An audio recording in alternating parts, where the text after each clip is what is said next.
Hello friends, welcome to trade market. I hope बहुत अच्छे होंगे। बात लेते हैं मिड निफ्टी की, मंडे की एक्सपायरी की, क्या मूवमेंट रहेगा, कैसे ब्रेक करना, सबको जानेंगे। शुरुआत सबसे पहले अगर कर ली जाए, आज के ट्रेडिंग सेशन से एक गैप अप देखने को मिल गया, बट देखा जाए वो गैप अप सस्टेन नहीं हो पाया। डेफिनेटली यस, 12,500 का लेवल अभी भी एक बड़ा हर्डल बना हुआ है और मेरा मानना है अगर मिड निफ्टी को अगर अपने अप ट्रेंड को अगर कंटिन्यू रखना है तो 12,500 एंड यस डेफिनेटली जो कि इस हफ्ते का हाई है 12,560 के लेवल्स, उनके ऊपर कहीं ना कहीं निकलना पड़ेगा, डेली क्लोजिंग देनी पड़ेगी। Then we can expect some more upside and new high. Alright, तो वहीं पे अगर बात की जाए लोअर लेवल्स की, तो जो एक अच्छा एक क्रुशियल सपोर्ट जो देखने को मिला इस हफ्ते में अधिकतर, वो कहने की 12,400 और कहीं ना कहीं 12,350 का देखने को मिला। हालांकि मंडे सेशन में इसका ब्रेकडाउन भी हमने देखा था ओवरऑल, और ये कमजोरी करके वेडनेसडे को भी हमें देखने को मिली, जो कि 12,200 तक जाती हुई दिखी। देखा जाए तो यहीं पे मिड कैप निफ्टी का 20 डे एक्सपोनेंशियल मूविंग एवरेज भी आता है और उन लेवल से हमने एक अच्छा खासा मोमेंटम वापस आते हुए देखा है। तो जिस तरह से लोअर लेवल से एक रिकवरी देखने को मिल रही है, बार बार लोअर लेवल डिपेंड हो रहे हैं, मेरा मानना है कि यहाँ पे अभी भी एक अच्छी खासी तेजी बनी हुई है। स्ट्रक्चर और जो टेक्सचर है मिड कैप निफ्टी का अभी भी बुलिश ही दिखता है। हालांकि यहाँ पे आज के ट्रेडिंग सेशन में मिड कैप निफ्टी ने ही लीड ली है और आने वाले दिनों में आरटी के और रिजल्ट्स आने वाले हैं, जिसके चलते मिड कैप निफ्टी को एक अच्छा बूस्ट मिल सकता है। हालांकि मंडे सेशन की अगर रेंज के बारे में बात कर ली जाए तो 12,500 से लेकर के 12,400 की ही मैं रेंज देख पा रहा हूँ, जहां पे सबसे ज्यादा क्वालिटिंग और सबसे ज्यादा पुट राइटिंग देखने को मिल रही है और यही हमारे लिए इमीडिएट रेजिस्टेंस और इमीडिएट सपोर्ट की तरह काम करेगा। अगर डिटेल में बात कर ली जाए तो आज का हाई भी 12,500 का लेवल है, तो मंडे सेशन में इमीडिएट बेसिस पे हर्डल भी यही रहने वाला है। मेरा मानना है मंडे सेशन में एक फ्लैट ओपनिंग या एक छोटी सी गैप ओपनिंग देखने को मिल सकती है, जिस तरह से पॉजिटिविटी कहीं ना कहीं मिड कैप निफ्टी में देखने को मिल रही है due to mid cap IT. Alright, बाकी हाँ, अगर मिड कैप निफ्टी अगर 12,500 के ऊपर अगर खुलता है और उन्हीं लेवल्स के ऊपर सस्टेन करने लग जाता है 10 से 15 मिनट, तो मेरा मानिए तेजी कहने की यहाँ से और एक्सटेंड होती हुई दिख सकती है। ऐसी सिचुएशन में आपका जो पहला जो टारगेट होगा, प्राइमरी टारगेट होगा, वो रहेगा 12,560 का लेवल, जो कि इस हफ्ते का हाई भी है।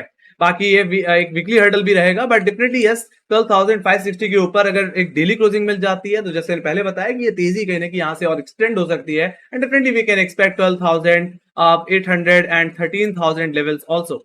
ऑलराइट, तो ये बात होगी मिड कैप निफ्टी के अपर लेवल्स की। तो वहीं पे अगर लोअर लेवल्स की अगर बात करी जाए तो 12,000 टू 429 427, जो कि आज का एग्जैक्टली फ्राइडे का लो था, ये मेरे लिए मंडे सेशन में इमीडिएट सपोर्ट की तरह काम करेगा, फर्स्ट सपोर्ट की तरह काम करेगा।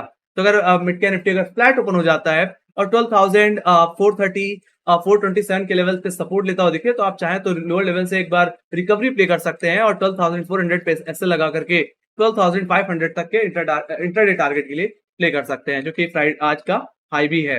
बाकी मेरा मानना है अगर बिकवाली या प्रॉफिट किंग अगर प्ले करके चलनी है तो मेरा मानना है फ्राइडे का लो टूटना चाहिए। अगर ऐसा होता है 12,400 का ब्रेकडाउन देखने को मिल जाता है, जो कि अच्छी रेटिंग होल्ड कर रहा है, तो ये गिरावट मिड कैप निफ्टी को 12,300 and definitely mid cap Nifty का 20 डे एक्सपोनेंशियल मूविंग एवरेज, जो कि देखने को मिलता है 12,233 12,200 के जोन में, जो कि इस हफ्ते का एक लो है और मेरा मानना है आने वाले हफ्ते में ये वीकली सपोर्ट की तरह भी काम कर सकता है।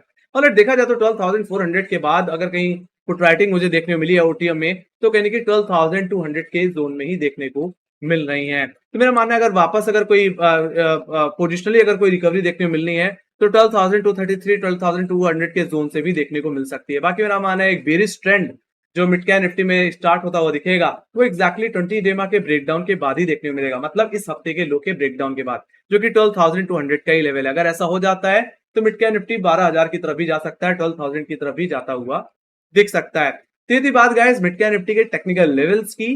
बाकी आपको भी पता है एक्सपायरी कहने की एक रेंज में ही होती है अधिकतर, और वो रेंज 12,500 12,400 की रह सकती है। बाकी मेरा मानना है डायरेक्शनल मूव जो देखने को मिल सकता है वो इसी रेंज के ब्रेकआउट या ब्रेकडाउन पे मिल सकता है। तो मैं तो कहूंगा इस 100 पॉइंट की रेंज में आप थोड़ा सा न्यूट्रल बायस्ड ही रहें, कम क्वांटिटी में ट्रेड करें, कोशिश करने की रेंज के ब्रेकआउट या ब्रेकडाउन पे ही करके चलनी चाहिए। तो ये बात हुई गाइस मिड कैप निफ्टी के लेवल्स की।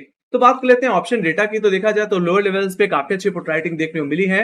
12,400 का लेवल यहाँ पे 16 लाख का वाई देखने को मिल रहा है, जो कि मेरे लिए आने वाले हफ्ते में इमीडिएट सपोर्ट की तरह काम करेगा, मतलब मंडे सीरीज में सपोर्ट की तरह काम करेगा।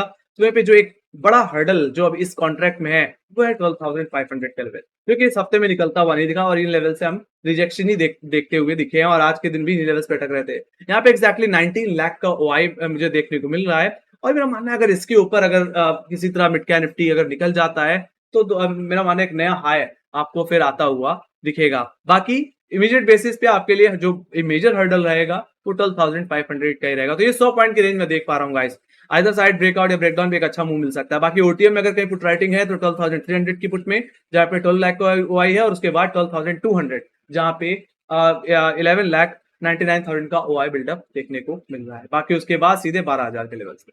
तो मेरा मानना है जब तक मिड कैप निफ्टी अपने 20 डे एक्सपोनेंशियल मूविंग एवरेज के ऊपर है, मेरा मानना जो ये व्यू रहेगा वो न्यूट्रल से पॉजिटिव ही रहने वाला है।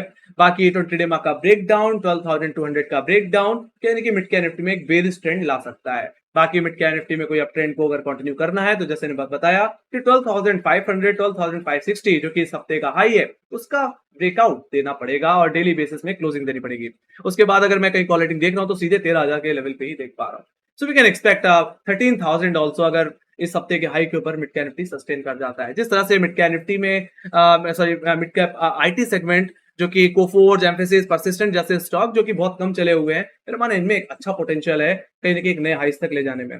तो गाइस मेरा यहाँ पे जो व्यू है रहेगा ओवरऑल पॉजिटिव ही देखने को मिल रहा है। तो ये थी मेरी analysis guys. Thank you very much for watching and definitely like share subscribe जरूर दबा देना। अगर आपको कोई फीडबैक है या कोई सजेशन या कोई क्वेश्चन है, अभी भी कोई डाउट रह गया है तो कमेंट सेक्शन में लिख के बता सकते हैं। डेफिनेटली आपको क्या लगता है मिड कैप निफ्टी में गैप हो गया, गैप डाउन, आप मिड कैप निफ्टी को अगले हफ्ते कहां देखते हैं वो आप कमेंट सेक्शन में लिख के जरूर बता सकते हैं। बाकी हमें फॉलो कर सकते हैं गाइस इंस्टाग्राम, ट्विटर, फेसबुक और टेलीग्राम पे, जहां पे मार्केट रिलेटेड अपडेट्स हम देते रहते हैं, खासकर ट्विटर और टेलीग्राम। लिंक आपको डिस्क्रिप्शन बॉक्स में मिल जाएगी। इसी के साथ thank you very much for watching. Bye guys, take care guys, love you, bye bye.